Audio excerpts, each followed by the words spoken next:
ہم نے بہت اہم سوال پوچھے تھے جس کی جو بات ابھی ہوئی اور یہ جو ابھی یہ چلا رہے تھے، ہم نے کہیں نہیں بولا کہ جو کوئی ناقابل ہے یا قابل ہے، لیکن ہمارا سمپل سٹریٹ فارورڈ ہے، اوپن میرٹ جو ہے ان کے ساتھ زیادتی ہے، ان کے ساتھ ٹوٹل زیادتی ہے، وہ زیادتی ختم ہونی چاہیے اور جو ہم سوال پوچھتے ہیں اس کا تو جواب دیں۔ ریزرویشن کے بارے میں یہ کوئی جواب دینا ہی نہیں چاہتے۔ ہم آپ کے ساتھ ہیں، بس سجاد صاحب نے وعدہ کیا تھا کہ 1 لاکھ موقع دیں گے، لیکن جو جواب سرکار کی طرف سے آیا ہے کہ کچھ 14,000 ویکینسی ایسی اویلیبل تھی جو آپ اس پر بھی میں نے کالنگ اٹینشن دیا ہے، آپ نئی نوکریوں کا چھوڑ دیجیے، جو ایگزسٹنگ نوکریاں ہیں ان کو یہ آؤٹ سورس کے حوالے کر رہے ہیں۔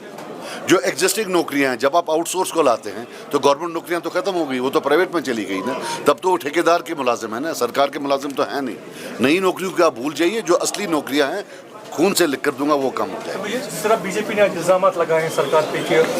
کچھ دھاندلیاں ہوئی ہے، کچھ ٹینڈر جو ہے ایک ہی ٹینڈر پاس مجھے نہیں معلوم ہے اس کا، مجھے معلوم کیا آپ کو لگتا ہے کہ نیشنل کانفرنس زمینی سطح پر ہو رہی ہے، لوگوں کے کوئی کام نہیں ہو؟ آسمانی اور زمینی دونوں ہر جگہ۔